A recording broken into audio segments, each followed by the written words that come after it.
And with me now, I'm joined by Laurie Littlepage, who happens to be Family Assistant Professor of Cancer Research here at Notre Dame. Laurie here studies the mechanisms of how cancer progresses with a focus on breast and prostate cancer. Laurie, I got to welcome you to Notre Dame, but being the daughter of an undertaker and me being the son of an undertaker, we have a lot in common. We do, and we have a lot of stories to share, I'm sure. Yeah. Yeah. All right, so you grew up in Texas. Yes. And from Texas to Harvard to Notre Dame. Yeah. What was that journey like?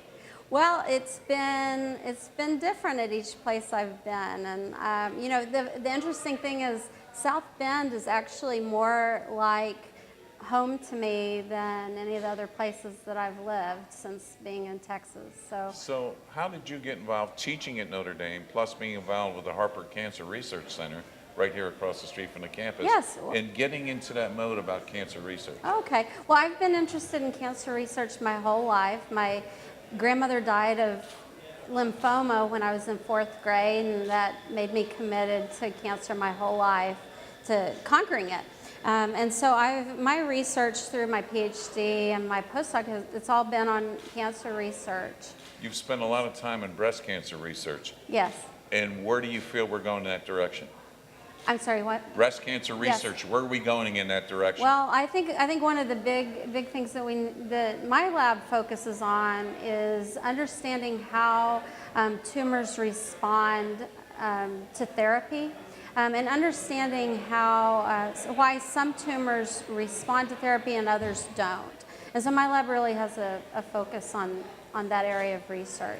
As you look where we've come to today, so to speak, yeah. and where we're going down the road, what do you see as the biggest challenge now in cancer research? I think the biggest challenge is understanding and being able to predict how tumors respond to therapy. So, you know, tumors are growing within an environment, and all tumors are really different from each other, even different tumors within the body.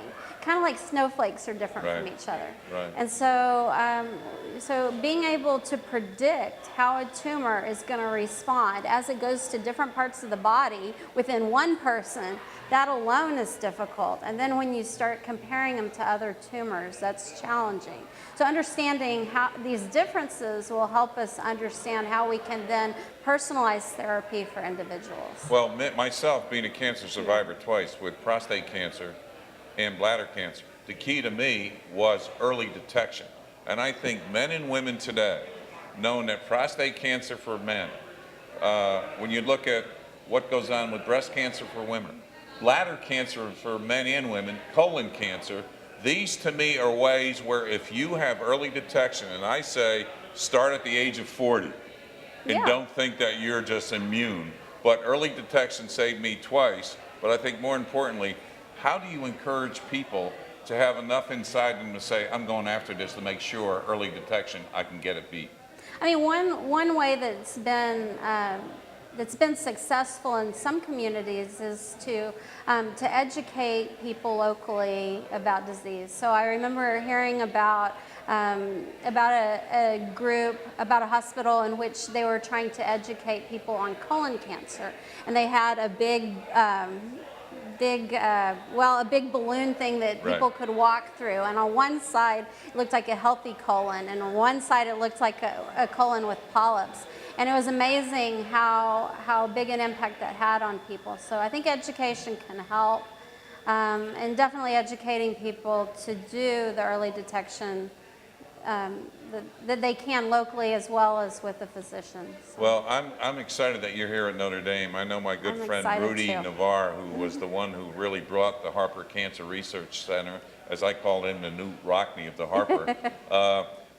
You're one of these people here now, not just teaching at Notre Dame, but involved across the street with the whole thing in cancer research. I wish you well. Thanks for being a part of this show and letting people know that, yes, we're going to win in the game of beating cancer. Absolutely. Thank you very much. Well, thank you.